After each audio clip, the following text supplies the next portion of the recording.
What up gamers, Fence here, and today I want to share my thoughts on the Halo TV show.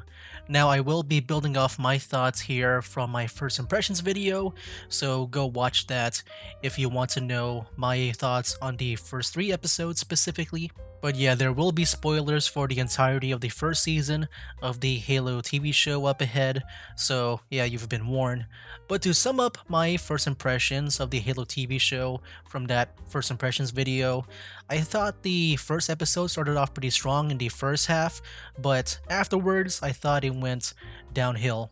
But it wasn't really that steep for me, as I feel like others might feel. For me, it went slowly downhill, but I was still interested in it, like with the whole UNSC being introduced and how they're kind of like bad guys and stuff. And yeah, by the way, guys, once again, I'm watching this as a non-Halo fan, so yeah, I'm not sure just how much of a villain the UNSC are in the games, but I imagine that they're not that villainous because I always see just humans versus aliens, so I'm guessing they're more of a villains than the UNSC. But yeah, I thought the UNSC were very interesting, even though I feel like they do slow down the show due to the amount of time spent with them. But I thought characters like Dr. Halsey really kept that side of things very engaging because of the tension she brings with each of the characters. But yeah, over the course of the first 3 episodes, there were some moments that really brought the show down for me. The first moment, or moments, is what I feel like is pretty obvious with the fans, and that is Master Chief just taking off his armor. It started off with his helmet, and then he just pretty much became nude.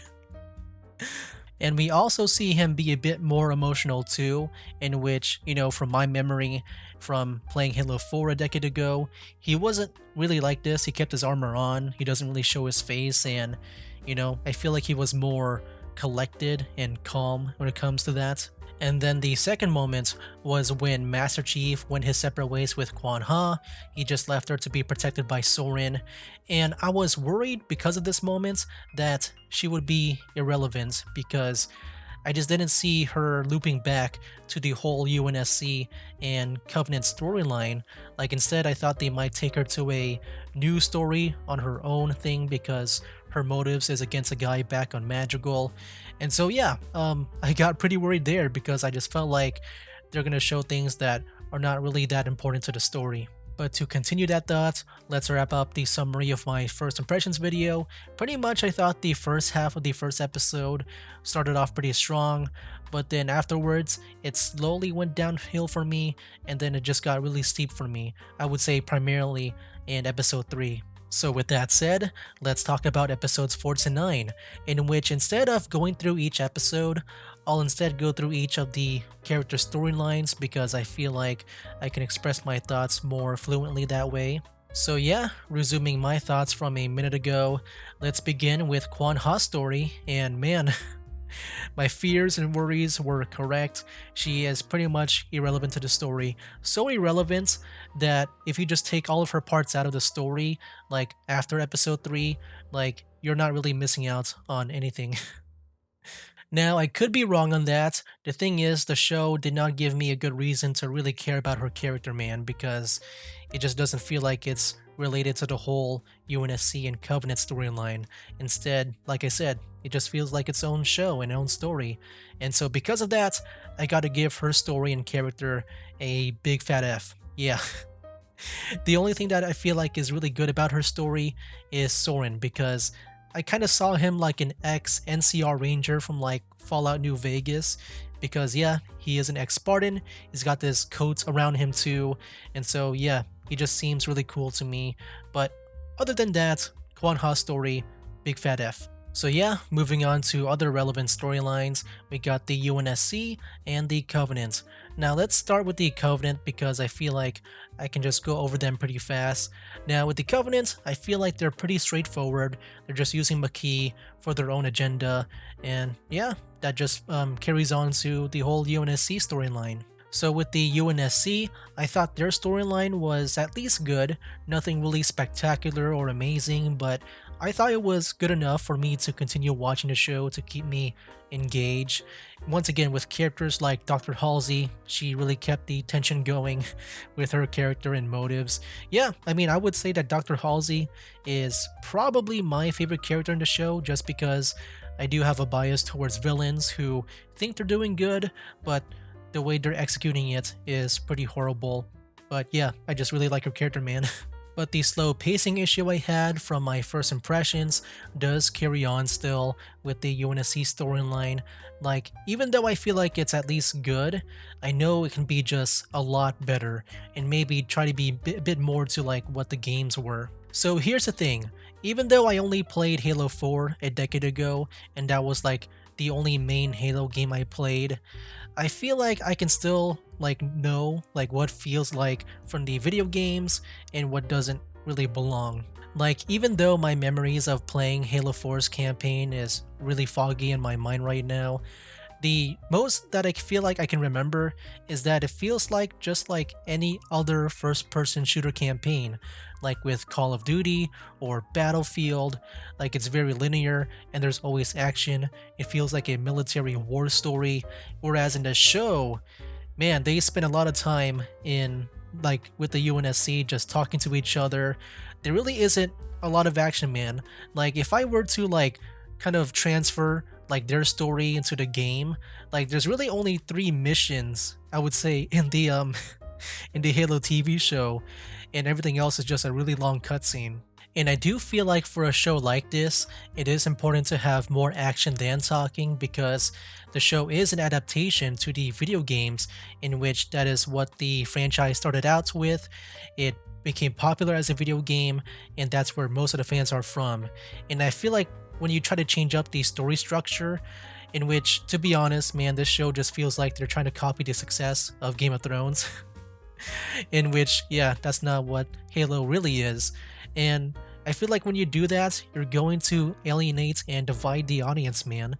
When you're trying to appeal to like another audience, I mean, what if that new audience tries out the video games and it doesn't feel anything like what they do? Like, maybe they expect a Telltale type game, but instead they get a first person shooter. So yeah, it just doesn't feel good in that sense. And they don't have to go all out with the action. They can have slow moments. Like, yeah, maybe instead make the story like a Silver Team story. Make it a military war story like Saving Private Ryan, where they just go on missions, and when they start to find some things questionable about their objective, then maybe they can disobey, and that would lead into a internal conflict, even villainizing the UNSC even more. Yeah, I just feel like they should have taken it that way instead of just going through each individual character, because I feel like that way at least the video game audience can really enjoy the show. But yeah, I thought the UNSC storyline was at least good, but it could be a lot better, especially to cater to the video game audience since that's where their primary target is. But yeah, those are my thoughts on the UNSC storyline. I thought those were the main good thing about the show. Everything else, it just doesn't really click with me.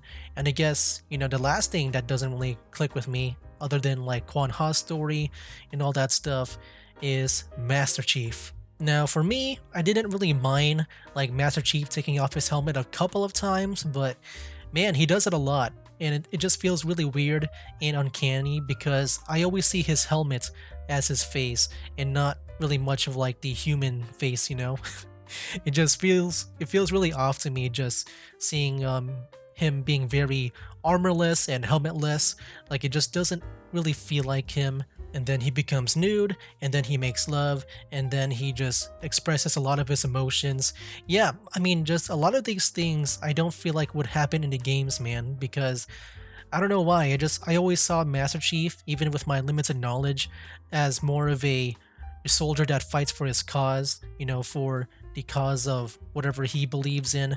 I never thought he would lay back and just talk about his feelings and all that. And I guess to end off in a high note, because I feel like I was very negative for like half of this video, yeah, let's talk about more positive stuff, and that is the action. Now, the action is not perfect. I do notice some stiffness and jankiness when it comes to some of the movements, but for the most part, it's been really fun and engaging. And, for the most part, it did feel like I was watching some Halo action there, like with episodes 1, 5, and 9.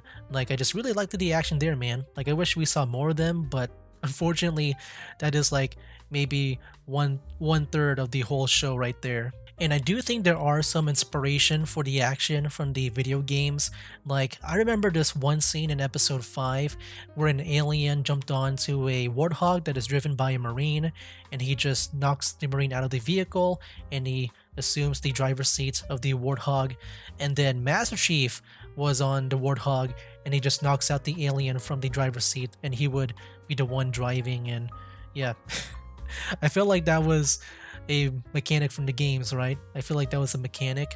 But then later on, it does lack in the consistency with that because Master Chief does get on a Banshee in which he just hangs onto it and he shot the pilot, leading it to crash down. Where I feel like if it was a game, he would just, you know, assume the control of the Banshee. Like he would just knock the alien out of the seat and then he would control the Banshee from there. Yeah, I thought they would do that, but I don't know. I'm not sure. Like, once again, I don't play too much of Halo, but I feel like that would be a thing. Like, I remember seeing some clips from Halo Infinite on some people doing that. So, yeah, I kind of wish they would be more consistent that way. But overall, I thought the action was very serviceable and I really enjoyed it, man. And I want to see more of that action stuff. Like, instead of it being like one third of the show, please make it like, around half or two thirds of it, man. I really want to see more action, especially once again, since it's an adaptation from a video game. I do wonder how they're going to start off the second season of Halo because, yeah, based on the ending of episode 9, the last episode, Master Chief is either like dead or maybe unconscious and Cortana is in control. And so, yeah, I mean, I wonder how they're going to bring back Chief because I don't feel like, Cortana controlling his body the whole time is gonna work out. But yeah, my wish list for season 2 is to have more action with the aliens, man, because once again, that's just how we see Halo, and I want to see more action, please, because I think it does it at least good with the action. And so yeah, that was pretty much it. And with that said, I do want to know your guys' opinion on the show, whether you're a new fan or not, maybe you're a longtime fan. Let me know down in the comments below what you guys think of the show. Like, especially for you longtime fans, I wonder just how faithful it is to the actual video game story itself. And yeah, speaking of the video games, this show did make me want to try out the video game story because something does feel off about the show, and I just want to play the video games to maybe have the correct story in mind. And so yeah, maybe one day I'll do a let's play of the Master Chief Collection because I think that goes to the very first campaign of Halo. And so yeah, I really do want to do that at some point. So yeah, that is all I want to say. Hopefully season 2 has less of Mr. Cheeks and more of Master Chief. I hope that is the case. So yeah, that is it for now, guys. That's game.